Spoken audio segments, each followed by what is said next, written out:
Au-delà des vastes étendues des sables d'Arabie que les hommes du désert parcourent, au-delà des plaines de cailloux brûlés de soleil que d'indomptables guerriers défendent, il existe un pays caché dans les montagnes. Leur cime court le long des rives de la mer Rouge et la sépare de la masse infinie des sables du plus terrible des déserts, le Rub al-Khali.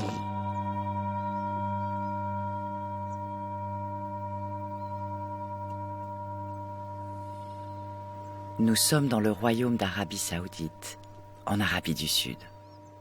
Nul voyageur n'en a jamais foulé le sol, nul étranger n'y a jamais posé son regard.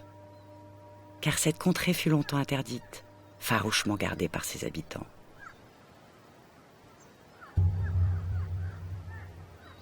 Pourtant, un homme a accepté de nous y conduire. Il était lui-même à la recherche de ce pays de secrets et avait entendu parler d'un conteur qui en avait les clés. Partis de Riyad, passant par Jeddah près de la Mecque, nous avons traversé la province du Hassir pour rejoindre Abba et la région de Jizan, aux confins du Yémen. Après avoir franchi le mont Saouda, le plus haut du royaume, à 3000 mètres d'altitude, nous avons découvert les commencements du pays des mystères, le pays des hommes fleurs.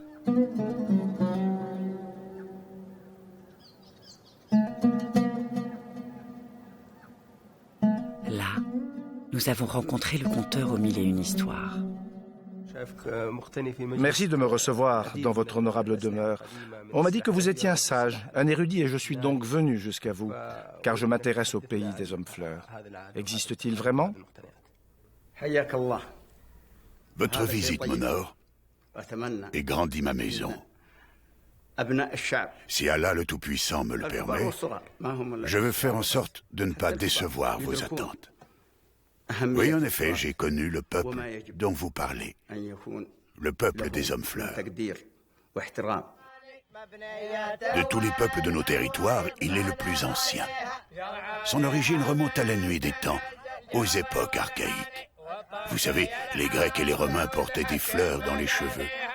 La couronne de laurier de César en est un exemple. Eh bien, les hommes fleurs d'Arabie n'ont jamais cessé d'en porter. Ils sont même passés maîtres dans cet art. C'est pour cela qu'on les appelle les hommes fleurs. Et si l'on peut douter de leur existence, c'est parce qu'ils se cachent dans les montagnes.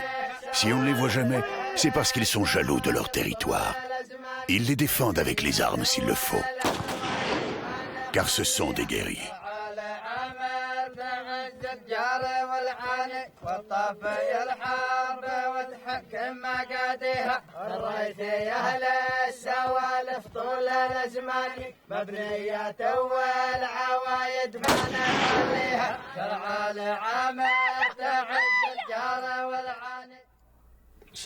Toutes ces armes que je vois accrochées sur vos murs doivent garder de secrètes histoires de ce peuple.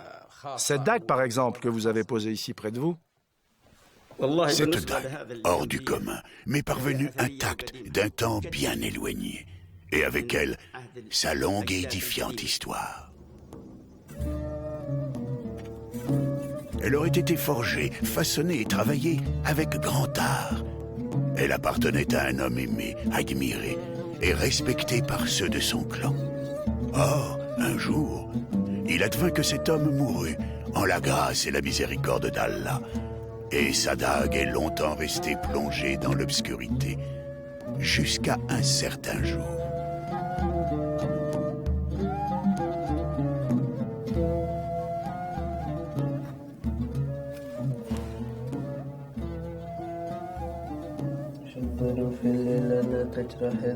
Cet homme disparu avait un fils qu'il avait nommé Faisal.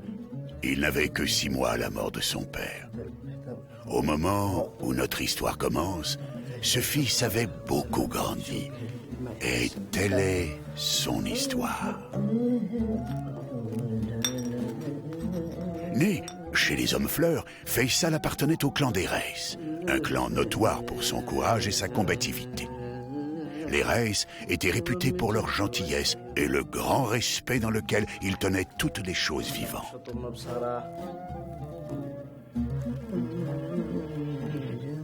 Un homme fleur commence toujours sa journée en se parant le front d'un bouquet floral et parfumé. L'art et la manière de l'arranger sur sa tête dévoile au dehors le reflet intérieur de son âme. Quant à l'âme, elle peut bien mourir, car elle a la promesse de renaître au printemps prochain, comme les fleurs.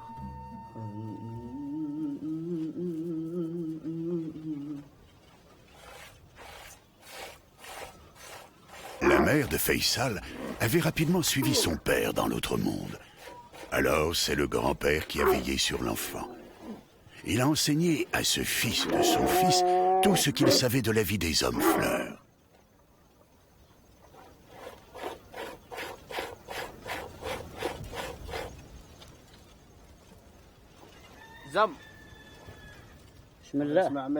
Grand-père étant devenu âgé, Faisal s'occupait de lui à son tour.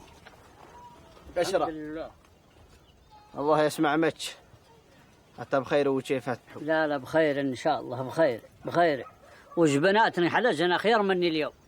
Et un matin d'entre les matins, il advint ce que le jeune homme, comme le vieil homme, attendait, chacun de son côté depuis longtemps. يا فيصل انا جد فيصل الشكوى على الله تماوة علينا مرعى.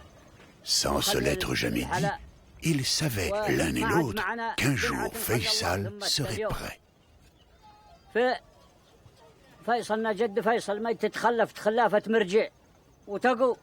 C'est ce jour-là que la dague du père de Faisal est ressortie de l'ombre. Et le grand-père s'adressa à Faisal en ces termes. Te voilà devenu un reis, mon fils. Alors il te faut savoir ce que ça signifie. Un reis est un homme qui sait tenir sa parole quand il l'a donnée.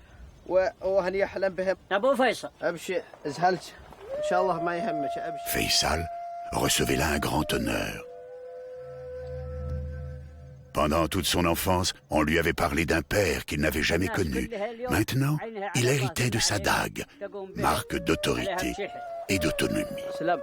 الله لا يهينك الله لا يهينك ويطول عمرك. ازهل لي ان شاء الله هني وعجبك حتى تقول زي.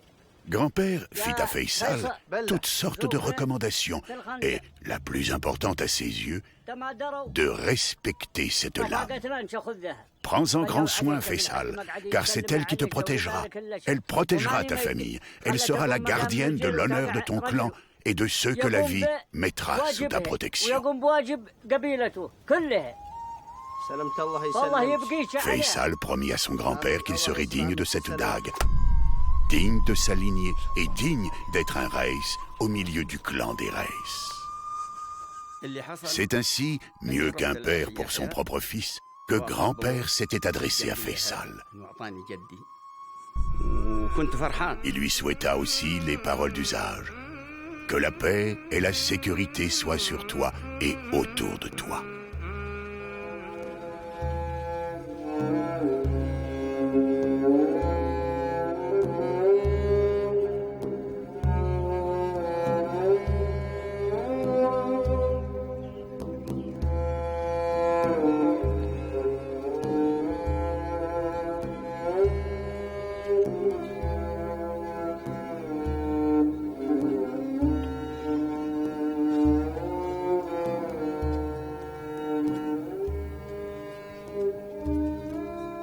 Puisqu'il était un homme, avait dit grand-père, il lui fallait un travail d'homme. Et il avait envoyé Faisal dans la montagne, à plusieurs heures de marche, rejoindre les bergers partis en transhumance. Là-haut, loin des huttes du clan, loin des femmes et loin des siens, Faisal devait se mettre au service du patron des bergers, le très sage et très renommé Yahya, qu'on appelait aussi le philosophe. Salam alaikum.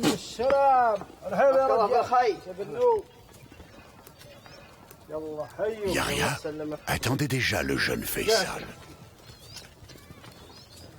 بخير سلامتك وصحيح بالعافية الله يسلمك أنت بخير خير سلامتك الصحيح بالعافية طيبة نحمد الله وأنا أخوي بدأت أشكي على الله ثم عليك قد صاب علي مقلم جرس ما بقي لي ذنوب أوه سلامات أيوه براس كالعوض لا بغيتك الله يسلمك ويبقيك واللي دمعي ذي السخاء ثم السراح ما شاء الله عليه Il indiqua simplement à Faisal où il devrait se rendre et avec combien de chèvres.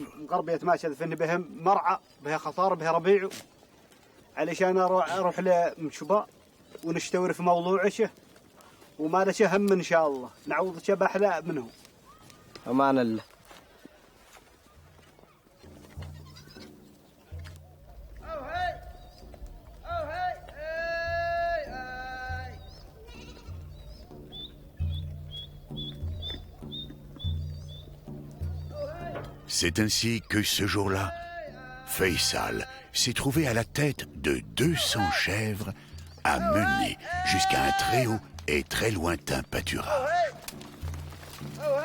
D'après les indications du patron berger, il n'y serait qu'à la tombée de la nuit.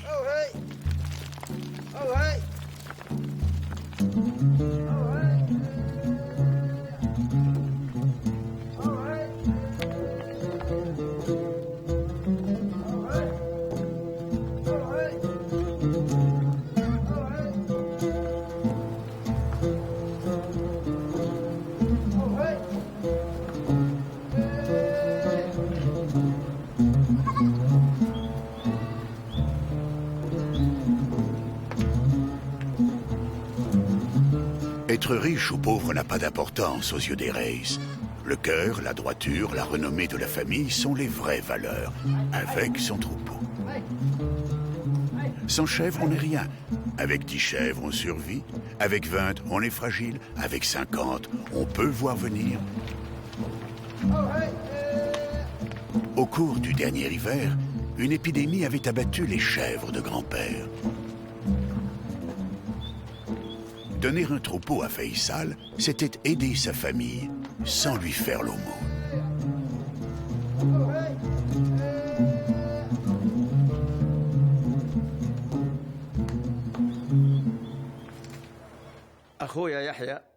Yahya avait donc envoyé Faisal vers un pâturage éloigné, si éloigné qu'aucun des bergers du clan des Reis n'y avait mis les pieds depuis plusieurs transhumances. Faisal allait bientôt l'atteindre. Il se félicitait de n'avoir perdu aucune bête pendant sa route. Quand, malgré sa satisfaction, il arriva ce qui arriva.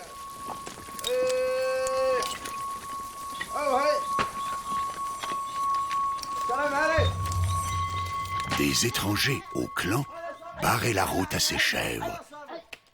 Et ils étaient armés. لا تحقرهم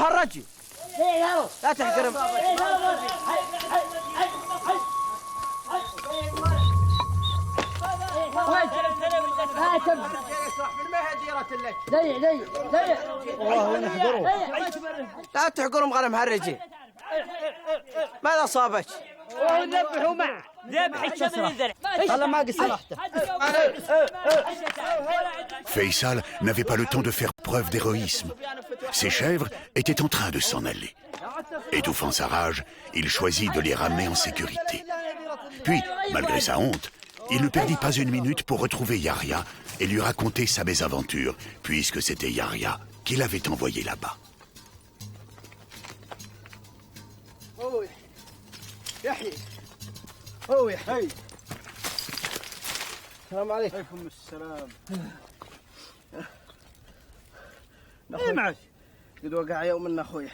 Faisal raconta tout à Yahya. Ils étaient 3, armés de fusils. Il les avait salués avec des paroles de paix. Eux l'avaient insulté. Il leur avait dit qu'ils étaient en territoire Reis. Eux avaient répondu que non. Ils étaient là, chez eux.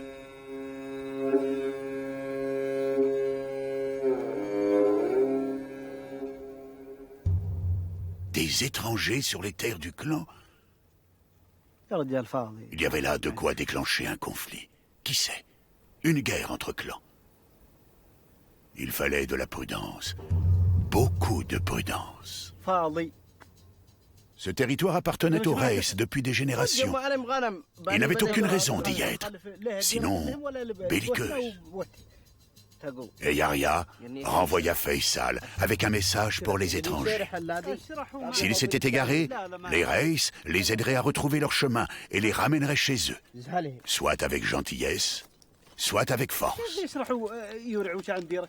C'était à eux de choisir. Obéir à plus âgé que soi est un devoir incontournable chez les hommes fleurs. Faisal obéit donc à Yahya. Néanmoins, il n'était pas très sûr de lui. Les étrangers étaient 3, lui tout seul. Ils étaient armés, l'avaient menacé de 1000 maux s'il osait revenir. Et il y retournait.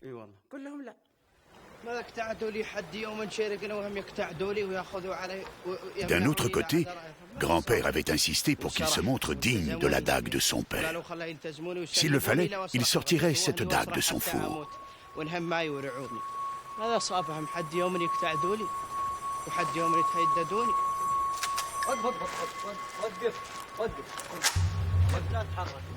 وانا اقول لك حد يوم الا عاد تسمح اقول لك حد يوم الا عاد تسمح وانت تسمح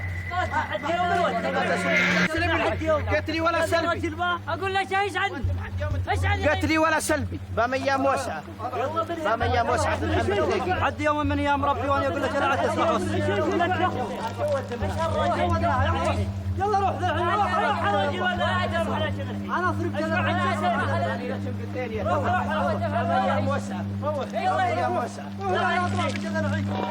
Ils étaient du clan des Haramani, un clan normalement en paix avec les Reims.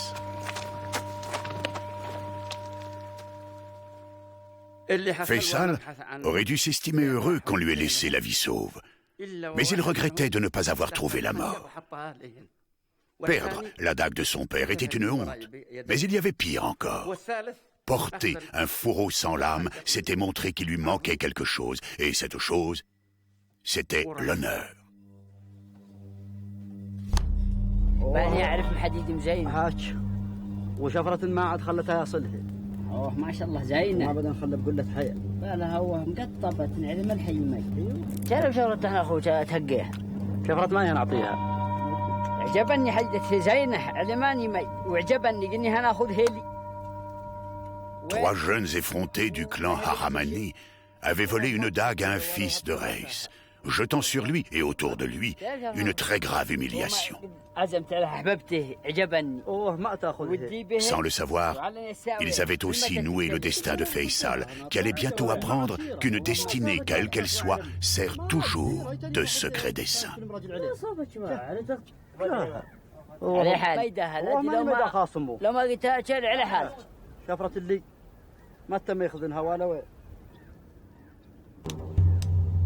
Pendant que les Haramani se disputaient pour la dague, Yahya avait décidé de laver l'affront fait à Faisal. Il souillait le clan entier. Il y avait aussi la question du territoire.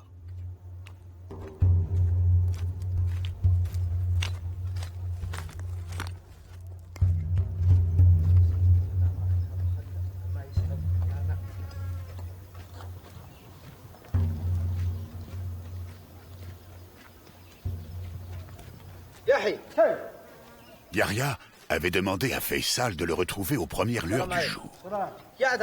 À la croisée des 3 wadis, il consulterait le chef de guerre du clan des Reims, le très avisé et très redouté Modaoui, qu'on appelait aussi le puissant.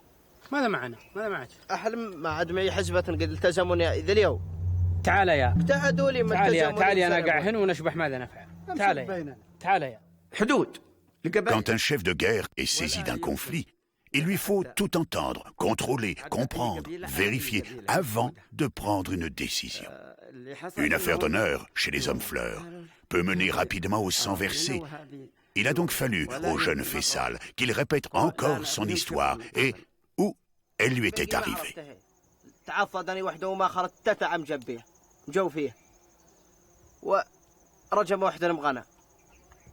وكانوا يضربوني كودا سلم قد رفعت فمخو تشوفوا قم لبخه هو عدي والصم قرن حيث راي. Ce que comprit le chef de guerre Modaoui est qu'il ne s'agissait pas seulement d'une affaire d'honneur.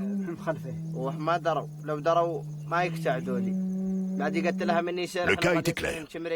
Il avait même un mot pour ça, violation de territoire. C'était intolérable. ما من حيثهم ما يتاخذ وهذه بما تاخذ من حيثهم ما يده بما عيش البوشه خلد اليوم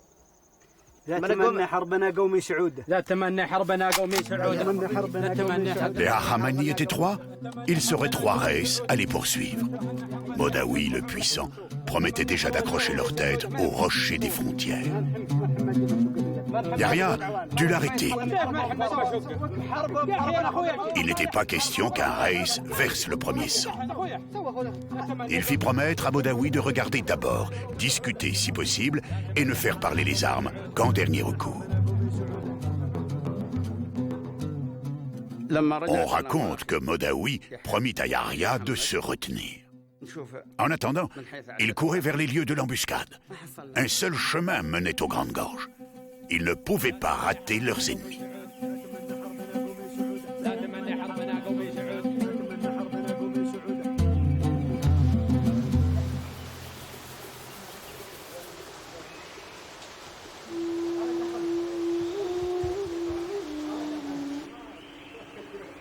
اي قال ولوا من هن لدي ما ولا ثرت انا اخذ من هن ما لقيته ما لقيته في ذي ولا شبحت فليته معا من هن ومن هن وحد ما قعدوا ما لقيت حاجه خلى قفر خفيف ما هذا يدل. Les Haramani s'étaient enfuis. Ils devaient savoir que leur forfait ne pouvait rester impuni, que les Reis réagiraient, qu'ils trouveraient leurs traces, où qu'ils aillent. C'était très clair. Les ennemis avaient eu peur de leurs fusils. Pour Modawi, ils étaient déjà rentrés chez eux. D'ici, les Haramani ne pouvaient suivre que les gorges jusqu'aux limites du territoire Reis. Là-bas, la terre prenait fin. Elle laissait place à un monde sans vie où personne ne mettait jamais les pieds. Les Haramani avaient fait preuve de lâcheté. Ils n'oseraient pas s'y aventurer. Ils étaient coincés. Yahya et Modawi pensaient Faisal trop jeune pour mourir. Les codes guerriers hommes-fleurs étaient stricts. On ne tire pas sur un homme sans armes. N'ayant plus de dague, Faisal tombait dans cette catégorie. En le laissant sans fusil, Modawi le préservait d'un tir ennemi, gardant pour lui et Yahya le risque d'être abattu.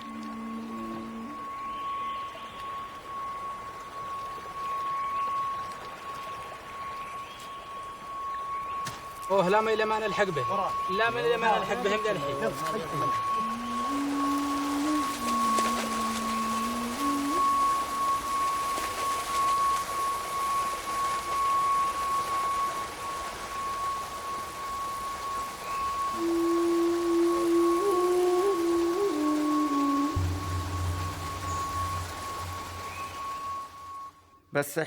Nos trois amis avaient une certitude. Ils ne cesseraient de marcher qu'en dénichant les trois Haramani, ici ou ailleurs. S'ils étaient rentrés chez eux, ils iraient les déloger de leur campement, sous les yeux de leurs femmes et même de leurs enfants.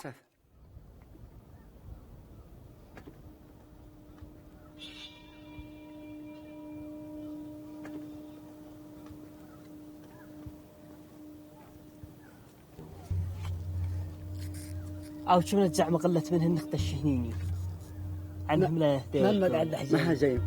Quand on fuit, on a peu de solutions. Ça, le meneur des Haramani le savait. Il était rusé. لا ناخذ منهن نقع في مقعد ذيلي ولا ذيلي نقع في ذي ولا في ذيلي. Son plan était simple.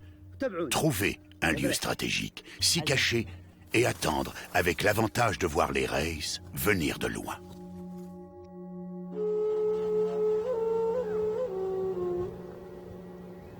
Plus nos trois amis avançaient, plus ils s'éloignaient de leur territoire, plus ils se rapprochaient de la gueule du loup.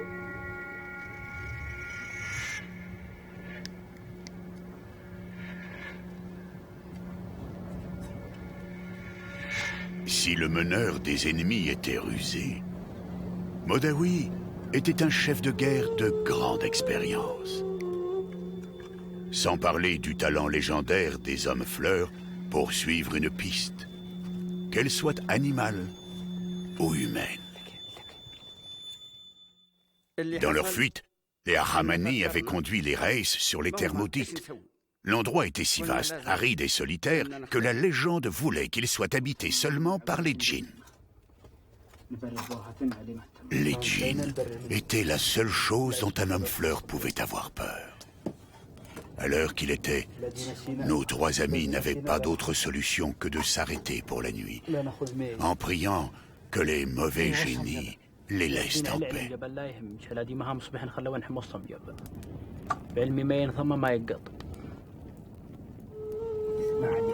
Leur cause était juste. Ils n'avaient pas de soucis à se faire.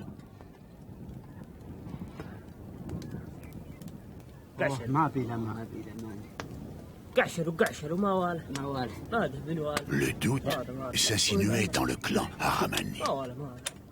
Peut-être était-il allé trop loin. Les Reis étaient là. Ils pouvaient les sentir. À moins que ce ne soient les djinns qui ne commencent à rôder. Pour tous, amis comme ennemis, la nuit allait être longue, longue, humide et froide.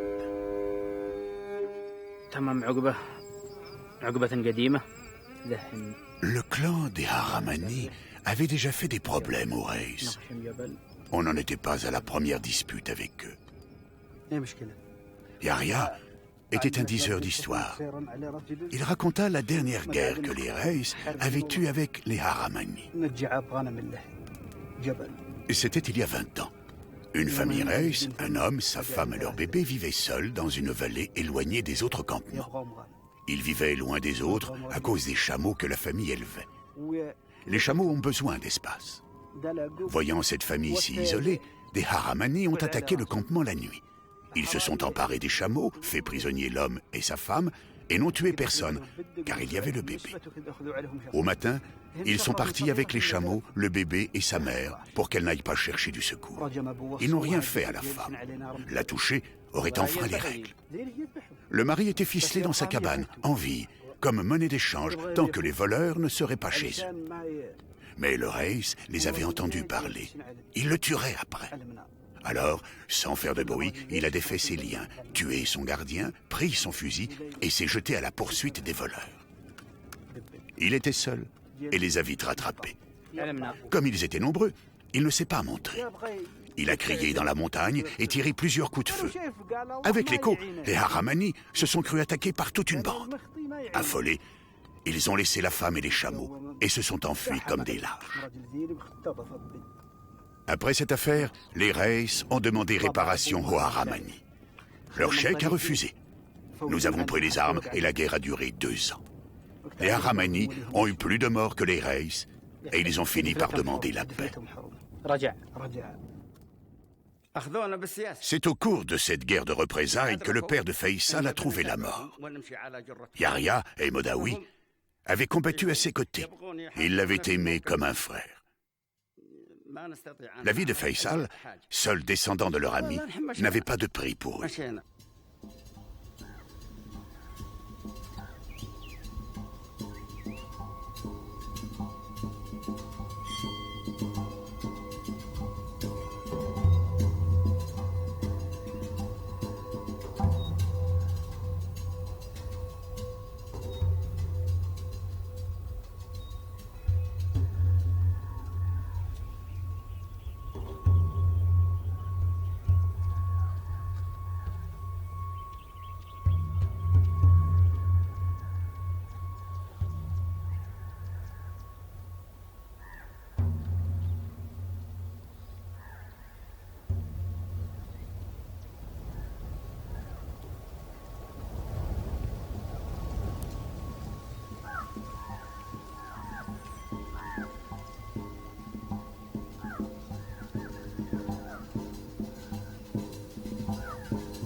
après leur tir manqué, 2 ennemis s'étaient embusqués derrière un arbre.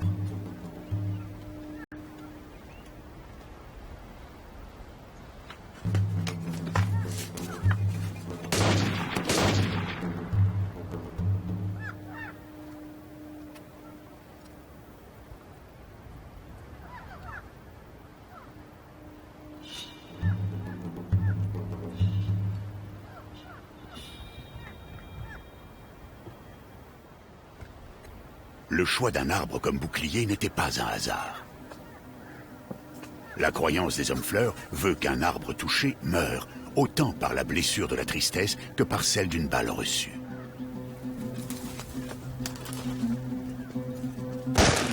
Yahya visait au-dessus ou à côté des têtes.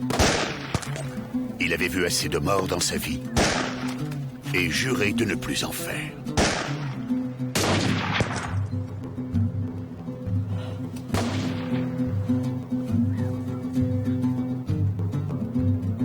Ceux-là étaient déjà morts de peur.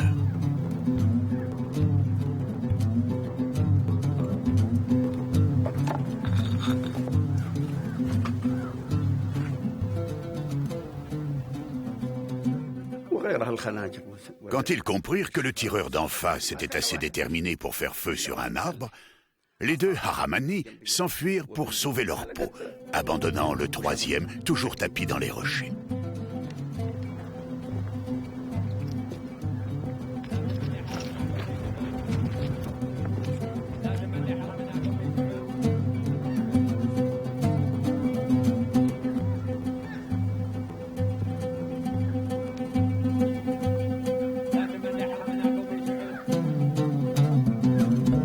حطوا سلب حط سلب ومنه زحنوا تل زحنوا تل ومنه وطوا هناك ديك سلب وطوا قم زحتل زحتل اطلع من تل اطلع تل اطلع تل اطلع تل اقعد زحل عنب زحل عنب ارجي اسربون اسربون اطلع اسربون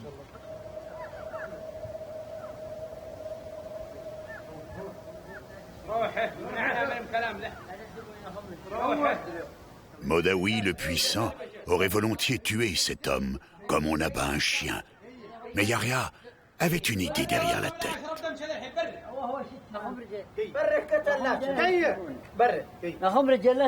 Les 3 amis chassèrent simplement le dernier Haramani, lui rappelant sa chance d'avoir encore la tête sur les épaules. En réalité, sa grâce était peut-être le pire des dénouements, car cet homme n'était pas aussi lâche que ses compagnons. Comme Faisal, il aurait sans doute préféré perdre la vie plutôt que de rentrer chez lui sans son fusil.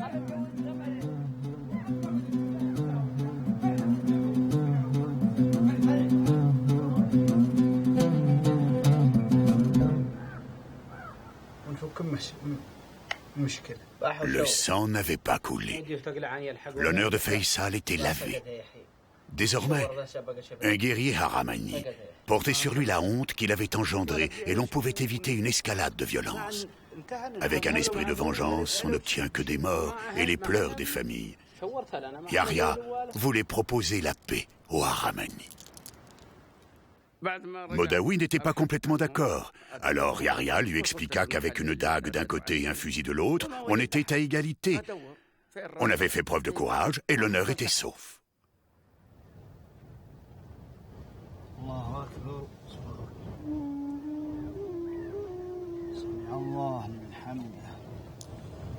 Le maître du ciel leur avait donné la victoire. Maintenant, il fallait qu'il aide la paix à revenir entre 2 clans d'hommes-fleurs devenus rivaux. Le plan de Yahya était simple. Il partirait seul. Modawi et Faisal resteraient sur le rocher. Pendant qu'il le défendrait, Yahya irait trouver un ami qu'il avait chez les Haramani. Ensemble, ils tenteraient d'enrayer l'inévitable conflit qui s'annonçait. صديق ايوه باذن الله وقت ما ترقب الحين وعلى حالك ما في معيش.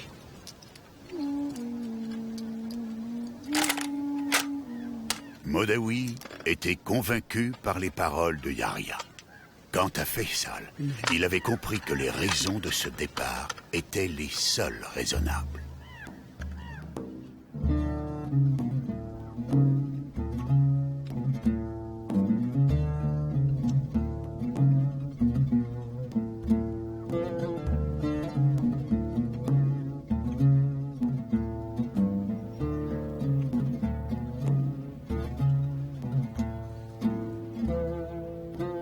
La paix et la guerre sont deux sœurs jumelles, a dit le sage. La paix est un trésor et la guerre est son gardien. Chez les Reiss, on conservait la mémoire d'une guerre qui avait duré 30 ans. Combien de morts avait-elle fait de part et d'autre?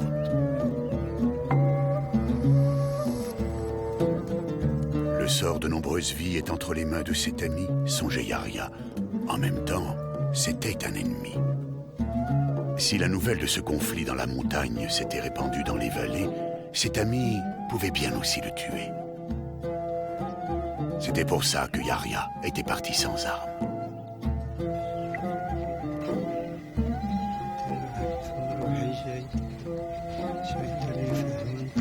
Que son ami le tue ou non n'avait plus d'importance aux yeux de Yahya. Ce qui comptait, c'était de tout tenter pour que la paix demeure.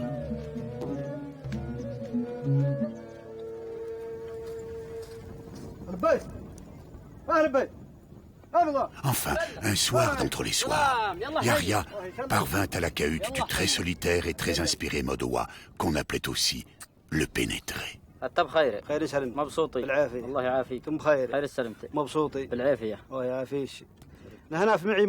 Les salutations d'usage ayant été faites de part et d'autre, Yahya dit qu'il avait une affaire urgente à lui confier. Mais Modowa, homme fleur et digne musulman, refusa de l'entendre tant que son hôte n'aurait pas accepté de partager quelque chose avec lui. Yahya, qui était aussi digne que Modowa, ne put refuser son invitation. En outre, il n'avait rien avalé depuis 2 jours. Finalement, Yahya en dit peu à Modowa. Des jeunes de son clan avaient passé les bornes. Leur acte isolé risquait de déclencher une guerre. Une dague dans un camp, un fusil dans l'autre. Pas de sang versé.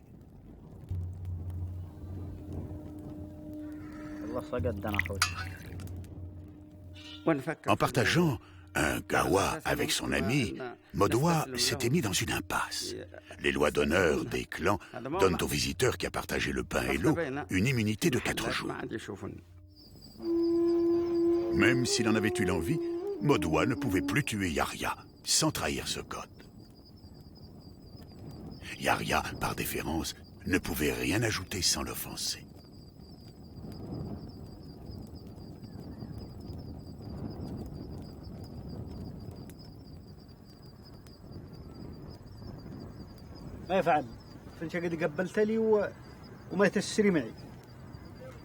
Finalement, Modowa décida que la paix était préférable à la guerre.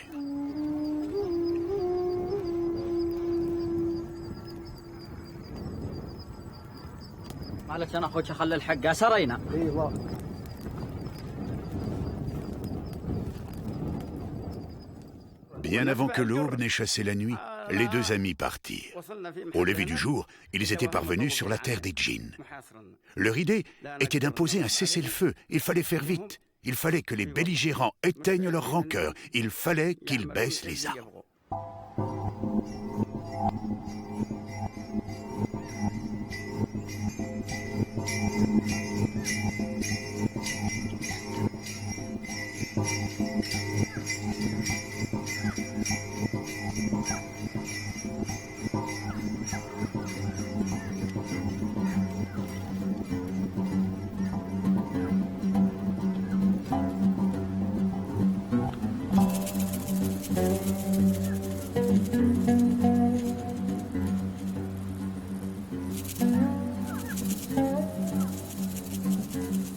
S'il était Haramani, Modowa était avant tout homme fleur.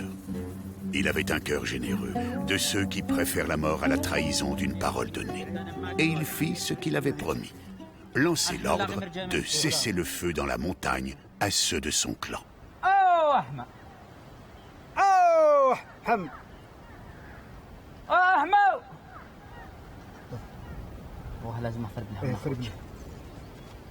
Si aucun cri en retour ne prouvait que les belligérants étaient toujours en vie, il fallait tirer une fois, appeler encore, puis tirer une deuxième fois.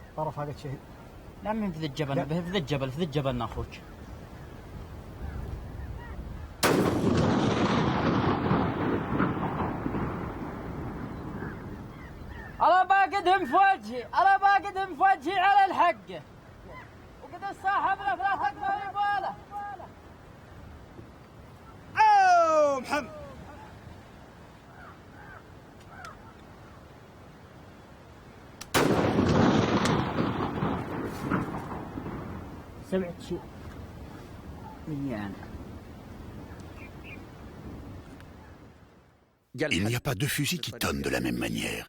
Les gens des clans savent reconnaître mieux que la voix des hommes celle de leurs fusils. Les Haramani reconnurent celui de Modoua. Ce qu'ils entendirent ensuite de sa part les désarma tout à fait.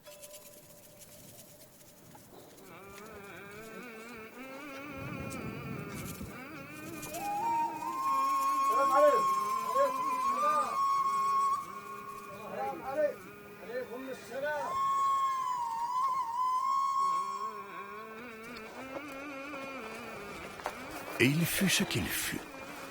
Un matin d'entre les matins, le tribunal des hommes fleurs se réunit pour tenter de régler le conflit qui avait ébranlé la tranquillité des montagnes. On appelait cela un majlis. Les plaignants étaient assis à gauche, les accusés à droite. Un ancien de chaque clan pour la sagesse des débats. Le grand-père de Faisal représentait les Reis. L'oncle du jeune meneur défendrait les Haramani. Dans les cas de guerre ou de paix, on remettait la justice entre les mains d'un cheikh de clan neutre. Celui qu'ils avaient choisi était respecté par chacun pour sa grande expérience.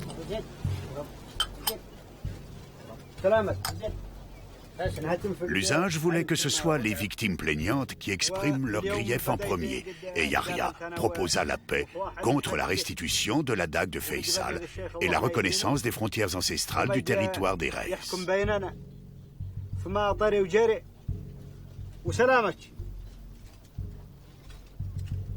Le juge entendait ensuite les accusés.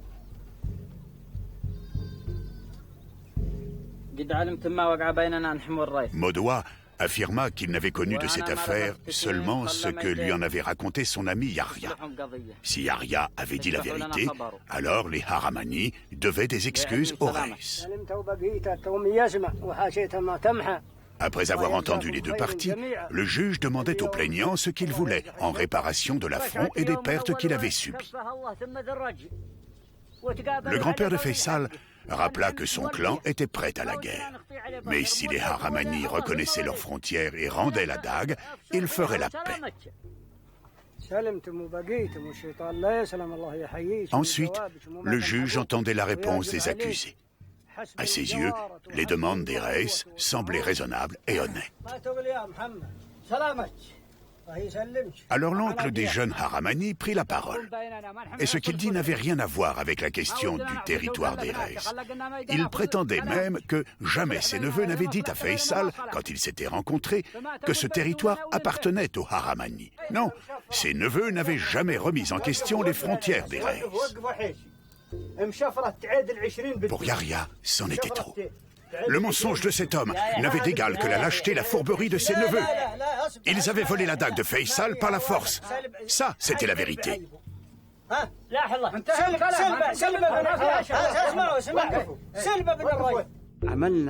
L'oncle avait révélé que pendant leur dernière guerre, le père de Faisal avait tué le père du jeune meneur Haramani. Depuis 20 ans, ce fils demandait vengeance. En homme fleur, il a attendu que Faisal atteigne le statut d'homme pour agir. Le jour où grand-père lui a offert sa dague a été ce jour.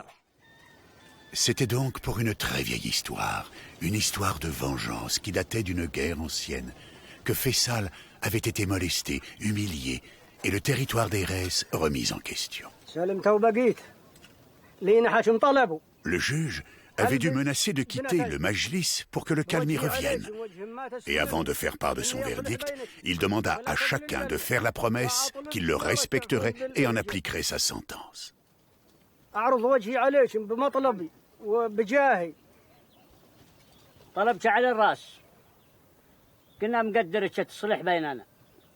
Et chacun fit sa promesse et donna sa parole de la tenir. Le juge donna alors son conseil d'oublier les vieilles querelles, de cesser de ne regarder que ce qui oppose pour voir ce qui rassemble. Reis et Haramani étaient voisins. Ils devraient désormais vivre en frères et faire vivre la paix. Si Allah le Très-Haut a placé les hommes sur terre pour qu'ils jugent des choses apparentes, il s'est réservé à lui-même le jugement des choses secrètes.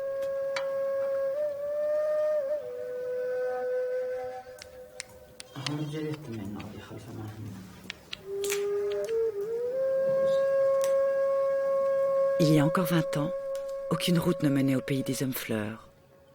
Aujourd'hui, la civilisation atteint les pierres et la poussière des anciennes pistes. Leur pays, longtemps caché dans les montagnes, abritait leurs propres lois, leurs propres tribunaux, et les hommes fleurs refusaient toute ingérence extérieure à leur clan.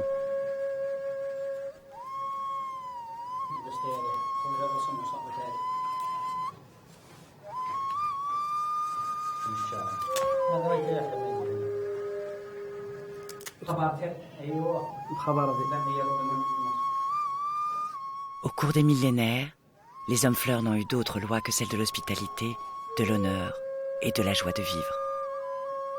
La modernité les a maintenant gagnés. Entre-temps, Allah et son prophète Mahomet ont estompé les anciennes croyances dans les dieux de la nature, des éléments primordiaux et des génies des plantes. Aujourd'hui, la prière est sacrée et la loi coranique veille au pays de l'islam fondamentaliste. Autrefois, le voyageur chanceux pouvait encore apercevoir la beauté légendaire des femmes fleurs. Aujourd'hui, elles sont voilées et se cachent aux regards étrangers. Ces femmes sont le dernier mystère de ce pays, où se mêlent et se démêlent sans cesse nécessités guerrières et désirs de paix, comme deux amants séparés. Combien de temps encore pourrons-nous contempler des hommes fleurs, se maquiller les yeux de colle et couronner leur front des couleurs et des parfums de la vie?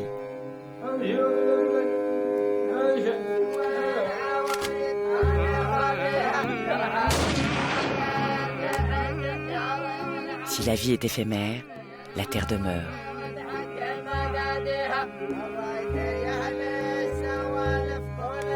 Le territoire des Reis, pour un temps, restera intègre grâce aux efforts de Faisal, de Yahya le philosophe, de Modawi le puissant et de leur ami Modwa le pénétré. Et s'ils dansent, c'est pour célébrer la victoire de la paix sur la guerre.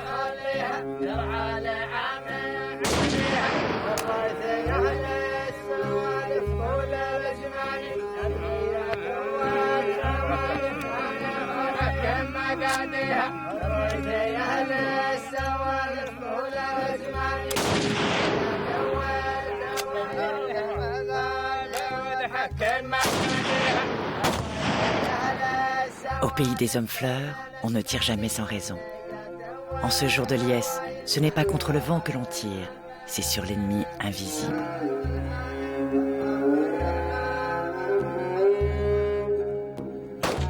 Qu'on apprenne, aussi loin que porte l'écho des balles, qu'ici l'on est prêt à montrer aux importuns la manière dont ils seraient reçus et traités, si d'aventure ils venaient chercher querelle.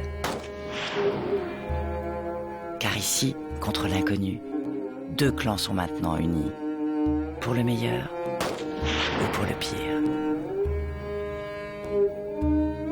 Le clan des Reis et le clan des Haramani célèbrent une nouvelle alliance.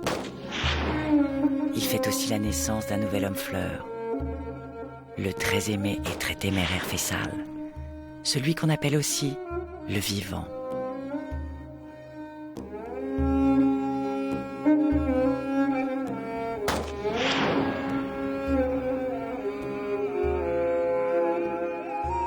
Aujourd'hui, l'histoire des Reis et des Aramani poursuit son chemin, de vallée en vallée, comme un murmure poussé par le vent. Dans les hautes montagnes du Assir, si on écoute bien ce vent, on peut l'entendre chanter et raconter l'histoire de Faisal, le téméraire. Au pays des Bédouins, des déserts et des mirages, le pays des hommes fleurs n'a pas encore livré tous ses mystères.